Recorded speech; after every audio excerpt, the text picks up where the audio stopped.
হঠাৎ করে রাজবাড়ির শান্ত রাজপথ অশান্ত হয়ে উঠেছে। অহরহ করছে অসামাজিক কার্যকলাপ, হামলা ও গুলি বর্ষণ।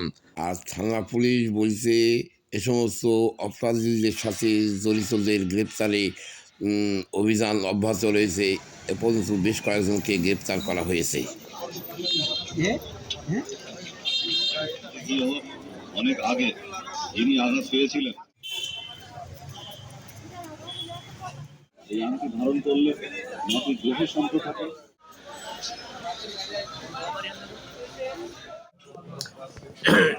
সাম্প্রতিক কিছু ঘটনা রাজবাড়িতে আইন শৃঙ্খলা যে ব্যবস্থা সেটা ক্রমেই অবনতির দিকে যাচ্ছে। কয়েকদিন আগে আমার বাড়ির পাশে শফিকুলের ছেলে সিফাত নামে একটা ছেলেকে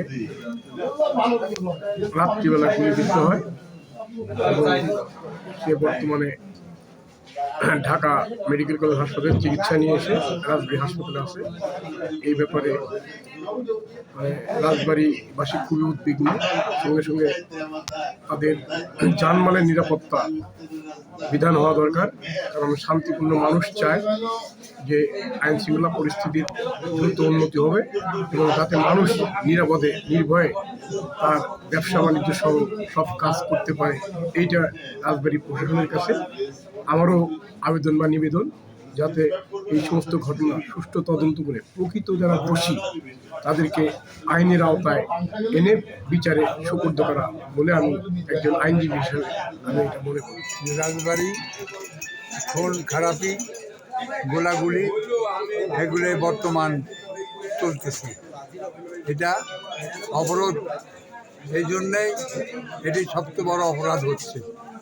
গোলাগুলি, মারামারি, কাটাকাটি, কোপাকুপি, এর সম্পত্তি ও কেড়ে নেওয়া, ওর কাছ থেকে ওর সম্পত্তি কেড়ে নেওয়া, ফাঁকি দিয়ে রেলের জায়গাগুলো সব ভরে ভরে নিয়ে ভোগ দখল করা বা 7 লাখ 8 লাখ টাকা করে বিক্রি করা, এইগুলোই চলতেছে। বেশ কিছুদিন ধরে রাজবাড়ি গুলি, মারামারি, কুবাকুবি বেশ কিছু হচ্ছে। রাজবাড়ির অবস্থাটা খুব খারাপ, এটা ব্যবস্থা হওয়ার দরকার।